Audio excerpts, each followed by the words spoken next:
In this video, we are going to talk about how to join a new ball of yarn to an existing project.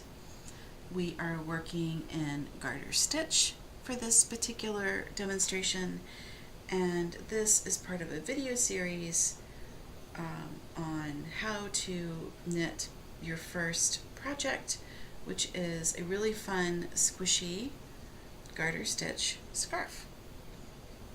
So we've been working along. We've learned about how to do a slip knot. We've learned a knitted cast on.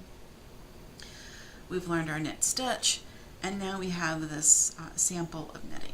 And eventually, when you're working on things, you will come to the end of your working yarn, and you'll have to join something new.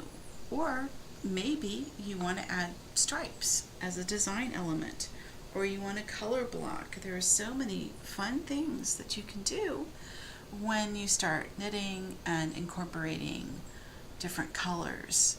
So we are going to now join a new ball of yarn to this existing project, and I'm going to do it in something that is a very different color so that you can really see where that new yarn is coming in. You may want to just continue your project in this same color or yarn, and that's fine. But for the video, we're going to do something really, really different so that you can really see where that's coming in. So when you join your yarn, you really want to do it on the end of a project. You can join in the middle if you're knitting along and you run out. You can do it. It's not the best practice. A lot of times you'll wind up with a hole in your knitting, and that's really not cool. We want to have the neatest work that we can have, and the easiest way to do that is to always join your new colors on the end. And we also want to be conscious of having right and wrong sides of our projects, and we want to join the new yarn always on the same side, which means wherever your tail is, where you joined the project or started your project initially, where your tail is leaving off from your last yarn, you want all of that on the same side of your project, and that's where we're going to join the new ball of yarn. That way we'll have a nice smooth join, and I'm going to show you what I mean by this. Let me just put this to the side. Here's my sample that I've been showing throughout the series, and obviously I have joined two very different colors of yarn, and that's to show you this nice neat join. Also, I'm showing you fringe, and this is something fun that you can add to your scarf. And hiding underneath, I have this really cute little tassel. That's something else you can do. We'll get to those later. Today, let's look at joining yarn. So I talked about right side and wrong side. So this is what I am calling the right side of the project. And see how it says nice, neat join? When we turn the work over, you can see a few things. You can see, like, here's where I joined the tassel. So I made sure to do it on what I'm calling the wrong side of the project. And here is the less neat side of our tassels, or what I thought was the less neat side. That's on the back. But look at this. Look at my needle. Notice how we have the blue bumps and the gray bumps kind of going back and forth. So you can really tell where that's been joined. That's how we know this is the wrong side of the project. In knitting, it's very important that you understand right side and wrong side of the project. So this is our wrong side. This is our right side. And I hope you can see that difference. I think that's pretty easy to see. And this is where we've joined the new yarn to the old yarn.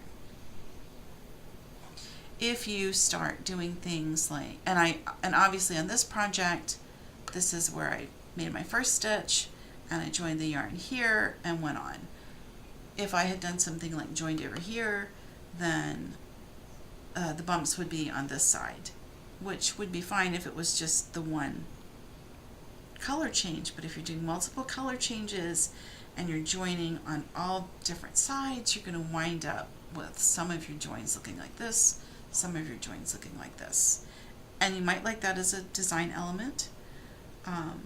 But to get started, we're going to focus on the basics and, like, I don't know, the classic way of doing things. I always think it's good to learn the classics, and then you can break the rules later as you go.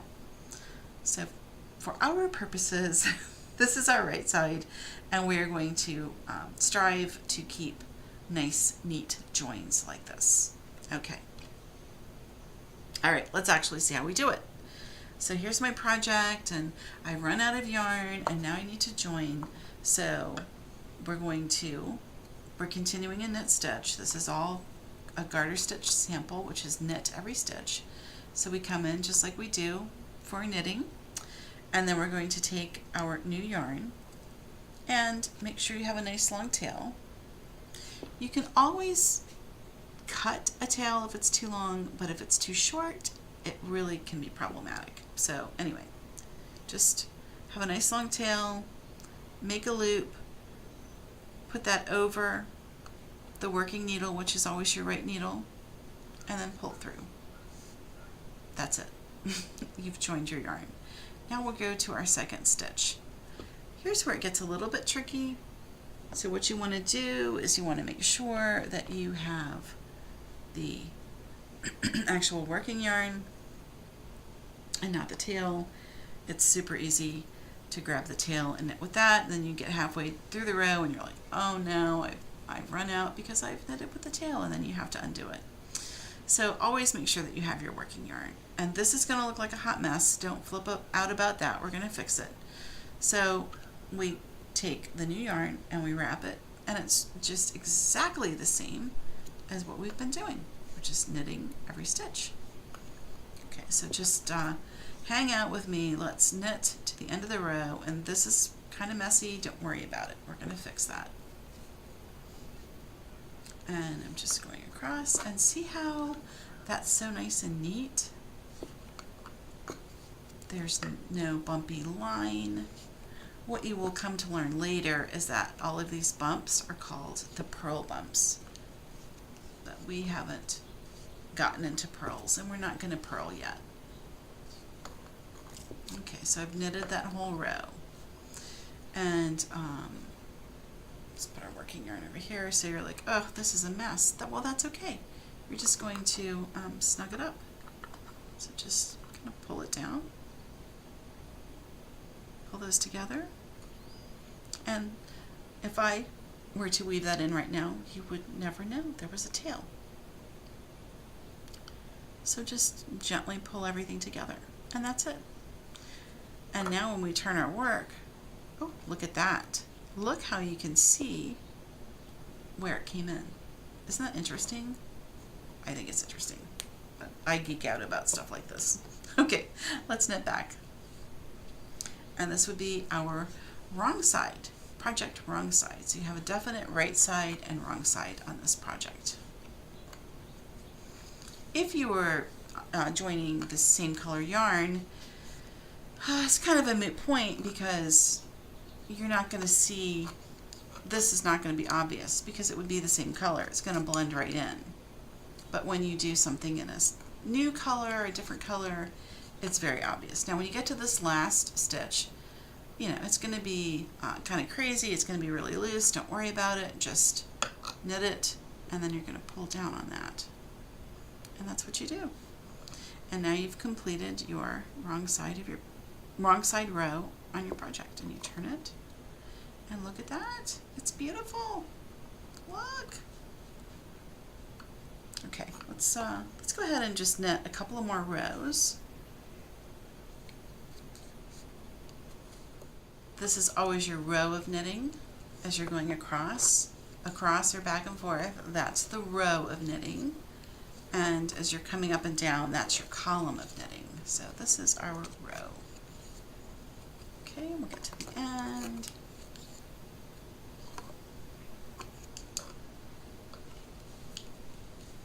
And there we have it. And you can see all of your ends. So I want you to notice that at every time you change a color, you're going to wind up with 2 ends to weave in. You're always going to have a tail for the old yarn and a tail for the new yarn. So that's something to be mindful of when you're doing stripes. Stripes are color blocks. It really creates a lot of finishing because every time I change, it's 2 ends. If I went ahead now and changed back to the gray, I would have 2 more ends to weave in. And that is something to really consider when you're making something. When you get a little more advanced, I do have a technique for weaving in the ends as you go, but to get started, we're just going to weave them in with a tapestry needle, and I'll show you that in a different video. But that is how you join the new color. It's super easy. You're essentially just looping the new yarn over the working needle and pulling it through, and that's it. So that's the video for today. I hope you found that helpful, and if you'd like to follow along with the full project, I'll leave links below. I'll have a link over to a full scarf pattern, and all of the videos that go into making that first pattern will be all in one place, which will make it a lot easier for you to follow along, I think. You can certainly find them here on YouTube, but I'll have them all together on one place if you follow that special link when I have it ready. Okay, that's it for today. I sure appreciate you watching, and I hope you found this helpful, and I will see you next time.